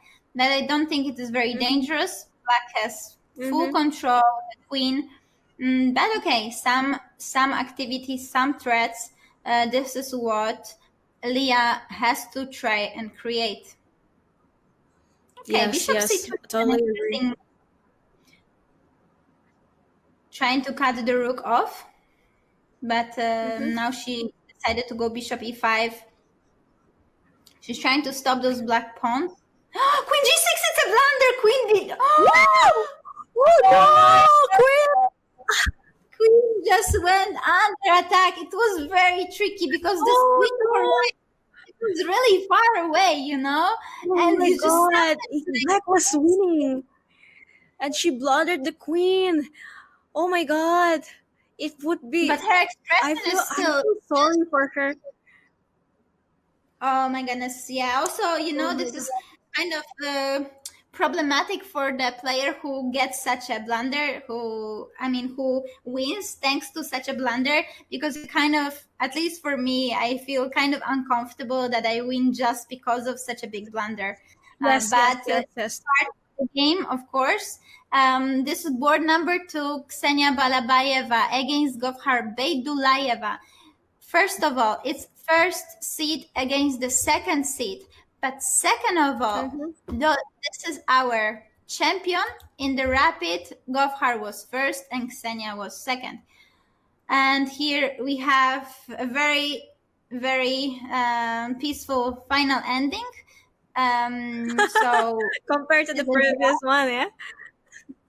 Ksenia didn't feel like she can try to play for a win. She was a pawn up, I believe, but she didn't try. So here, first and second seed is making a draw. All right. So what is happening in the open section? Do we see that in the open section first board is over? So it seems the games there are finished as well. We will very soon tell you about the results. Or maybe we could. Okay, so there is still 3. one game going on. So this is board number 3 in the ladies section. Wait. I lost the pairings, so I will get back to them. Yes. So this is Miroshnik against Kairbekova. All right. Both players very closely rated. Miroshnik on 2 points out of 3 and Kairbekova on 2.5 points. And we have some queen endgame. It's tricky. Queen endgames, there will be always checks, but it seems like the king on a5 is going to take the pawn and do something about it. Yeah, it's difficult for black to get there because there was a checkmate. Oh no, I didn't see it coming. So once again, guys, this thing happened. You see, this is of course nice catch by Amina Kairbekova. I wanted to say it's not so easy for black to attack the pawn. So black was trying to get the pawn on the queen side. But this is what you need to find, that when you put such a position and the focus is basically on the queen side, on some passed pawns, maybe who wins the pawn, but then you find still some other idea that is not so obvious because the whole game was simply focused somewhere else. So of course, if white player looked at the threads and had a little bit more time, she wouldn't miss it. But since all the time the focus was elsewhere, she just wasn't looking at the other side of the board, and checkmate in one was blundered. This happens. Wow. So actually this is also quite a nice win for Kairbekova. She is now on 3.5 points out of 4, and she will be sharing a second place after this round. Because, on board number 1, Leah Kurman-Galieva won her game thanks to this blunder, and she's the only player with 4 out of 4. Meanwhile, in the open section, we had 4 leaders, and both games, since they played against each other, both games had a resultative ending. In both of them, white won, and that means that Muradli and Koele are now leaders. They have to play each other in the last game of today. So just reminding you that today, dear viewers, we have 5 rounds, and tomorrow a huge grand finale of the championship. 6 rounds are going to be played, and we are going to start at 2 p.m. Central European time tomorrow. 6 rounds, roughly half an hour for one round, and then the champions are going to be known. This is going to be so exciting, but still one more round is awaiting us today. Yes, and now we also have pairings from the girls. Now we have a sole leader now, Kurmangalia Kalia, and she will be facing she will be facing Karbekova Amina playing black on board 1. And we have also Hrizlova Sofia from Switzerland playing on board 2 against Balabaya Fasenia from Kazakhstan. And third board, we have Nurgali Nazarke playing against Sultanbek Zainab. And we have all players on board 2 having 3 points. So it would be very exciting on those boards as well. So we will not miss it. And also the first board here is also very exciting. Karbikova Amina will be playing against Kurmangali Yefalia, who are coming from the same countries. And yeah, Kurmangaliefa here is leading, but she still has to be very careful and play her best, as Karbikova Amina is now trying to catch up the points and of course trying to be the sole leader there by of course win the game here. And Amina had just had a wonderful game. She was winning with a very nice strategy by focusing on the queen side and making a checkmate pattern there. So yeah, of course, this is still very exciting. Games will be going on. And also we have Baidulayev Gofar here on board 4 with 2.5 points, playing against Fandu Fuse Daria with 2 points. And I think today our rapid champion, our female junior rapid champion, is not having quite a very good day today. But yeah, anything can happen, and we have still more rounds to go, and we will see in the upcoming. Yes, well, Beidulayeva, she lost against the current leader. Leah was the one to take a full point from her. So, of course, these things happen, but still 7 rounds, till the very end of the championship. And let's now see what is happening in the open section. Tobias Koele, we were mentioning him. Wow. He had a tough last day, but he's showing, I really like this, he's showing the character. He has won 4 games now. He's saying, look, something didn't go my way, but I'm ready to give myself another chance, and this is amazing.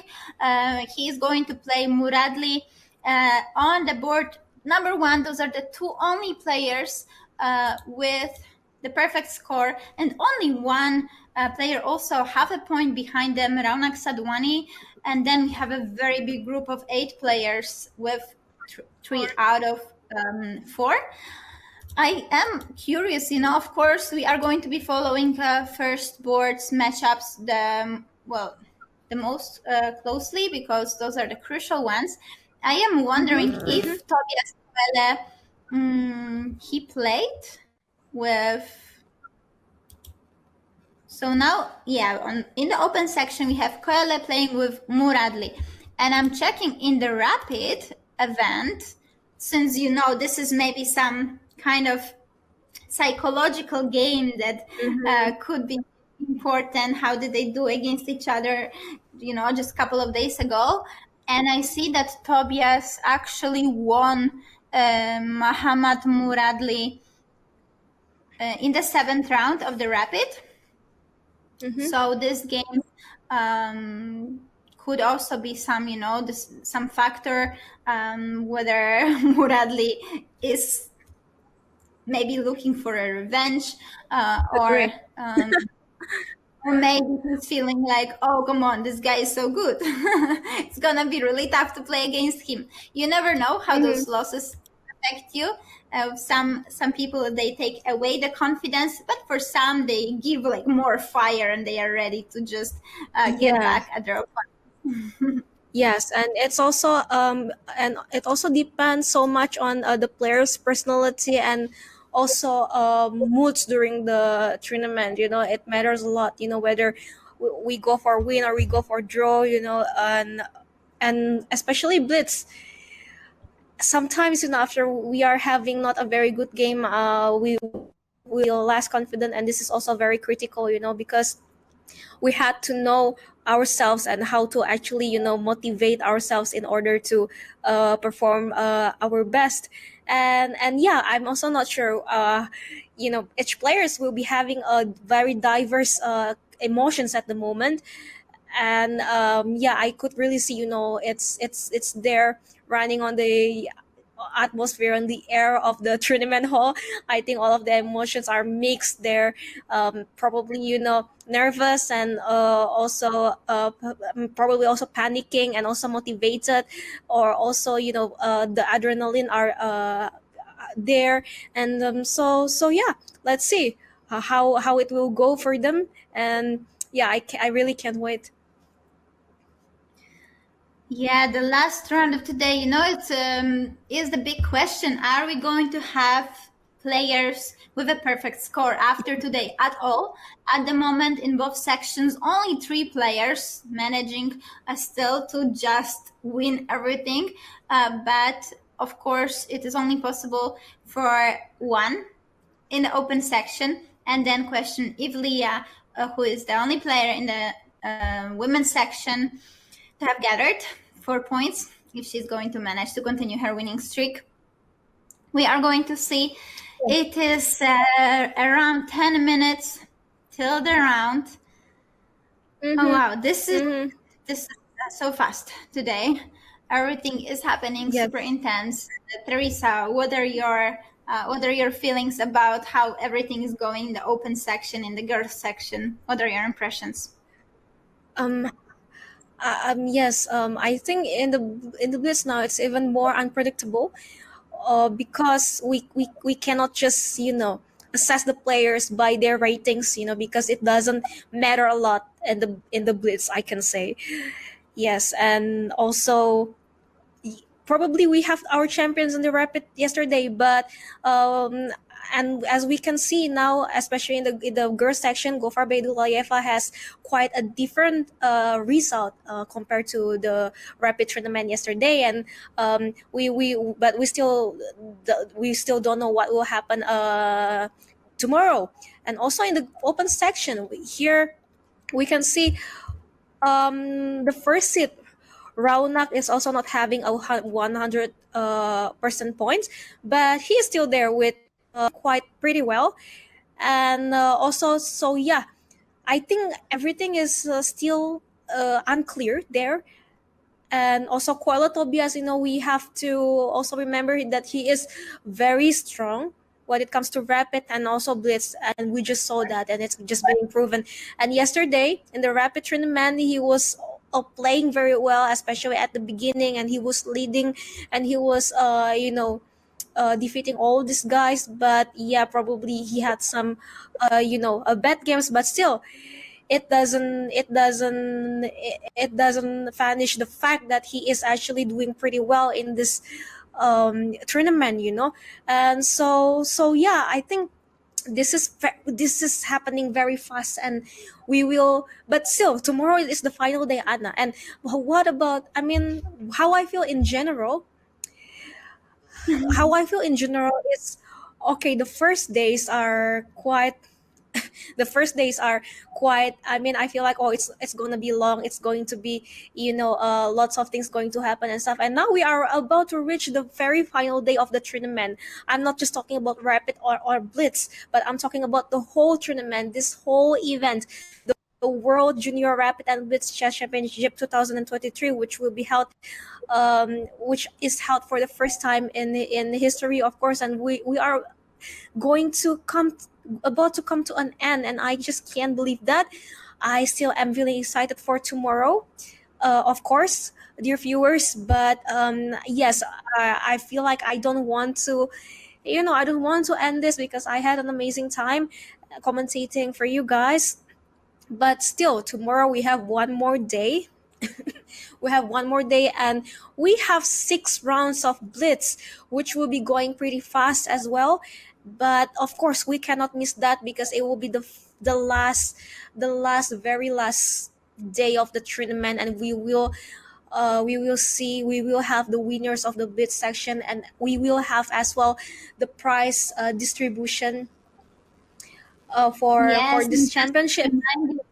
Yes, just to remind you, dear viewers, that players accept the medals and the championship titles. They are fighting for amazing prize fund. First place is going to get in the open section 2,500 euros, and in the women's section 1,500 euros. It is a separate price for rapid and for blitz, of course. So we will have, quite a couple of happy people. Unless somebody's going to take, 2 goals, then I think the person is going to be quite elated, not only happy. So yeah, it's absolutely amazing. And we had this nice overview at the playing hall, and we could see there in the on one side there was a big group of people just chatting and having fun. On the other hand, here we have a couple of players who prefer this calmer kind of atmosphere before the game, so they're already sitting and focusing and just getting ready for the last final around 10 minutes because the game is roughly 10 minutes. So they just want to be fully in the moment during the game. Yes, it's interesting that you just said that probably someone, or yes, probably there will be some players who will going to going back home with double goals.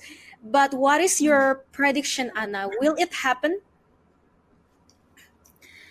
Oh no. Such a difficult question. Come on. I think actually, you know what? I have a feeling, and that is of course not that I am favoring someone or cheering for someone. I am, as a commentator, of course, I gotta be just indifferent to those things. But I somehow have a feeling that Raunak Sadwani could be back very soon in the top, and he's very likely to take another gold. Somehow, I don't know why. Maybe rating that it's somehow making some tricks, on my mind, and because he has 150 points advantage, and we've seen a very solid result from him also in the rapid, and he also managed to get the pressure of the nerves. So somehow I feel he is likely to repeat his result in from the rapid. That is, of course, not to say that Govhar Boldolayeva is not likely. I think she's still likely. It might be a bit harder for her, though. She's a bit more behind. So if I was to say maybe where it is more likely, I would say in the open section. But still, yes, it's highly possible. Yes, Anna. And now we have Diajeng Amina with her beautiful smile and her laugh. She is there again chatting with her, fellow Kazakhstani chess players friends. Now, Kurmangalieva, and yeah, I love. I mean, all this, the vibes between them, amongst them, the Kazakhstani girls. I think they are quite having fun here, and they are once again chatting, but now just with a different person. And yeah, this is very nice to see. Yeah, and we have actually 5 players in the girls section. We have 5 players from Kazakhstan on the top 3 boards. So among top 6 players after 4 rounds, 5 of them are from Kazakhstan. So we see that they are not only in a good atmosphere and good moods, but they actually are performing really well. So they set quite a nice example, I think, for other countries. And yeah, when I was last year in Uzbekistan, oh wow, they are waving to somebody as well. Waving, so cute, don't you think? It's nice to see. And I think in general, not only those girls, but how the atmosphere, the chess atmosphere in those countries look like, it's a very good example for the rest of the world. And we see such a big rise of those countries among women, among men, among juniors as well, that it's not somehow just by accident, but they are doing things right. They are developing well on the chessboard, and they just have this very cool atmosphere in their teams, in their on the tournament, making chess fun at the same time. Yeah, Yeah, and this is also a very good example, for other, chess players, girls or boys, to have this good vibes amongst their team, so that they can improve well, because if you have, a good environment around you, then it will be very likely for you to, to do the things you do with happily, with a good mood. Yeah, for sure. We see that the players are mostly sitting, although first board in open section was still completely empty. Not a single Mhm. player was still sitting there, but I guess they Yeah. are approaching. The games should start basically right now. Mhm. So it's just a couple of seconds, and I think we are going to see handshakes. Here we see Mamikon Garibian against Arseny Nesterov behind. Oh yes, and we have the handshake. But I guess we have to say goodbye to those players, and we should see board number 1 in the open section. Is there board number 1? Mhm. Or maybe they're still not there? No, they are Oh, here. They it's are it's here. there. Tobias Coelho against Mahan. Are you doing prank to our viewers, Anna? Sorry? Are you doing prank to our viewers? Yeah, if they are not there. Oh, no, because they were just, a couple of seconds before, they were still not there. So I was thinking, okay, Uh-huh. maybe they're Uh-huh. taking their time. Uh-huh. Uh-huh. We have seen, I guess it was Magnus Carlsen arriving just with like 1 minute on the clock or 30 seconds on the clock to his games against, I guess, Kovalev or something like this in the World Blitz and Rapid, not for juniors, but for the, in the open section. So yeah, it happens. Of course, if players come late, even for the Blitz game, I could Yes. not advise it. I could not advise it. It's very dangerous Yeah, approach. but we have not much to say or not much to advise for Magnus. Yeah, only he can do that, I think. Yeah, I guess it's hard to advise. Yeah, but of course, I mean, it's Um, not. I mean, it's not like it's not also very very very good to see. I mean, from the opponent side, to have our opponent, especially in the blitz, and they come late, we will feel like, oh, who do you think you are? I mean, something like that. Okay, now we have Korla Tobias playing against Muradli Muhammad here yes, as final leaders, game a of the little of. day. Mm-hmm, So now the question is, are we going to have a sole leader? Are we going to have a sole leader? Is one of them going to win the game today, or we will see a peaceful end and much more, unclear situation before tomorrow? For now, I think the game is still roughly equal, if I may try to, evaluate. But what is your mm-hmm. prediction, Theresa? Do you think we are going to see a resultative end to this game, or is it going to be a peaceful one? I think my prediction says, okay, once again, disclaimer, I'm not favoring anyone or cheering for anyone, but it's just like my gut says today we're going to have a sole leader in the open section, because it seems All like right. they will be fighting for win. I mean, that's the trend that we had from the open sections, and we will have, we have a complicated and chaotic positions that will less likely ended up draw. So that this is what I think will probably happen. All right. I think also I agree with you. So let's say we both have this feeling that we are going to have a sole leader. I wouldn't dare to say who is going to win the game for now. Mm-hmm. I just kind of feel it's still a very open game, and Yeah. both players can win. But yeah, I have a feeling that it's gonna be a resultative one. So what is on the board?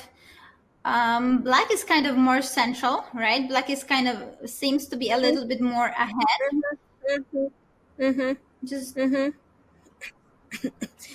now we see yes, the now picture. now black is having a bishop here, and white is having a knight with equal material. And I still don't know how to assess this position because, okay, everyone, I mean, okay, we love bishop, but also knight is not bad in some position. Like now, knight can jump to probably b3 and c5 and create some problems there, and now the bishop is not looking very active after f3 being played. Yeah, Bishop has to move back to d6. Yes, and the knight there is looking very strategically, standing there holding squares on the center. yeah. Now after f4 was a tricky move because the idea is that white is actually hunting this bishop, and white has pawn on e3 is a weakness. It is now a backward pawn, and black could actually take it, but then the bishop would be captured with the pawn going to f5, other pawn going to g4. So this f6 move that we have seen by the black king, black makes a pawn move. It is to make some additional space for the bishop. The bishop can always retreat, move back, and it's no longer going to be trapped. So now white also managed to get this time to defend the e3 pawn. It is still a weakness though. So in that way, I'm not such a big fan of this position, but there are many possibilities still for white as well to create some their game. But it somehow feels like white is not in time. Now d4. The e3 is very pressured now. Yeah, now d4, and I think the e file is completely under controlled by black. Yeah, And actually now white one pawn up by black. Yes. Yeah, white didn't take back on e3, so I think actually this game should be simply winning for black. So maybe it was just bad from the already before. Also, very bad situation on the clock for Tobias, and that means that Muradli, he is cruising for his victory, and he is saying to us that, girls, I agree with you. There will be a sole leader after, and that will be me. Yeah. I mean, I just had that feeling because both will be playing for win, and the chance for draw, I mean, will be very less likely to be happened. And now, yes, I hope that black is not going to have any blunders, just like two recent games that we saw previously, especially from the girls. And yes, I mean, if everything happens, yeah, I mean, as we expected, we will have the sole leader by the end of the day. And now the knight is hanging there on b7 and will be soon be taken away, be captured by black. So I think it's black is doing pretty well here. Yes, now some tricks still, but yes, Okay, handshake. now black resigns. Black wins the game, and indeed we have a sole leader. Congratulations, very confident win by Muhammad Muradli, and he is the only player with a perfect score in the open section. Board number 2, Ranak Sadwani against Dimitris Alexakis. Both players performed great in the rapid event. Sadwani with the white pieces, he won the whole thing, and Greek Alexakis got a bronze medal. Now they are playing, oh wow, so little time for Alexakis. And it seems like white is in control, but should we White is in control. jump to such Yes. conclusions? Because black is trying to also, create some attack. White has this strong d6 passed on, but white is... Okay, what is happening? He's just this is all still in. this is still difficult for white. I mean, there is some threat there on the king's side, and the king is not very safe there. Now h take. Okay, now Now back the the knight knight. is being taken. Okay. What is happening? This is actually quite dangerous, perhaps, for white. But he's an exchange up. So are there really any threats? Oh, he can just take the pawn. That was probably not really necessary. It seems that black is losing all of the pawns one by one, but now bishop e5. Oh, wow. Bishop Wow. e4 Wow, check. there's What some happened? nice being there.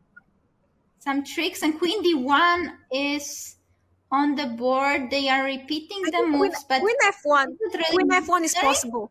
Queen F1 is possible. Yeah. Queen F1 now. Why Wait, is they a are draw? repeating. No, white can do Queen F1. Okay, white decided to go king g3. He blunders a rook. He can take it. No. What is going pin, on? the pin. There is a pin there on bishop d4, so it doesn't work. Made a move on 1 second, but now we have a repetition. They could already make a draw. Is somebody going to claim a 3 for repetition, or they are not gonna do it?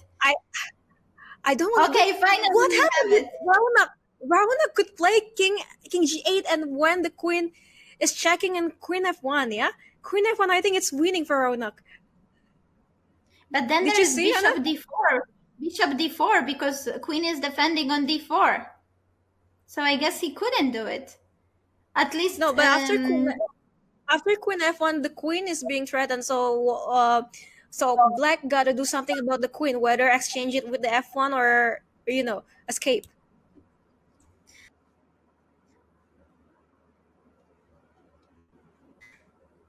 Is too many things on the board to assess for the players, but that was some crazy. Yes. Draw. Everything was hanging and suddenly a draw. So we were expecting that we are not going to see many draws in the whole tournament. Yeah, those are kind of draws that sometimes happen in the Blitz, that both players are not really sure what to do, and there is some repetition of the position because they don't want to risk, or they cannot risk. So this happens. And okay, what an ending to the day. So what happened in the girls section? We focused on the open section. So what was the outcome for the ladies? Because we had Irbekova against Kurmangalieva, both players representing Kazakhstan, on board number 1, and they were fighting for the lead after the first day. So whoever wins in this match would have been a leader. So do we have access to those games actually? Can we see? Let me try and take a look. Okay, so Amina Kairbekova won her game. It's let me see.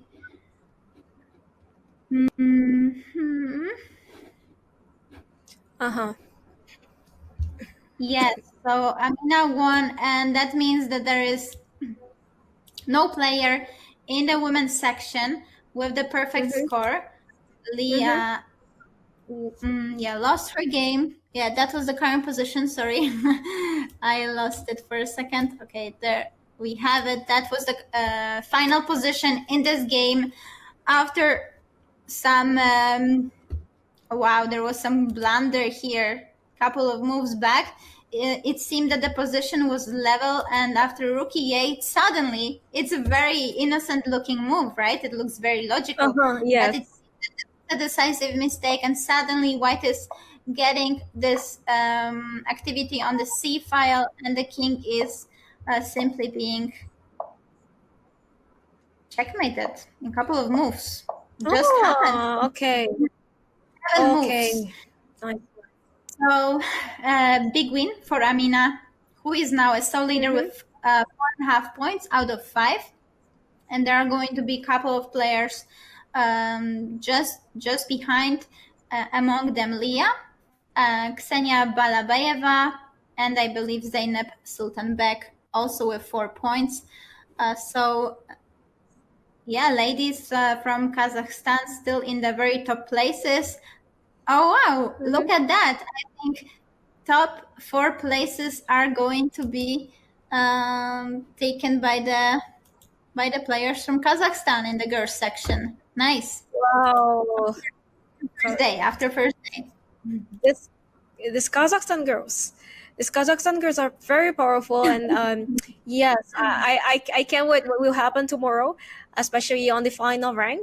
It is a possibility, they will make it in the four in a row, all from Kazakhstan, and it will be very, very great. And this is also very, very good. I mean, Kazakhstan's chess now is doing very great, and now they are growing, and they have so many talented young players now.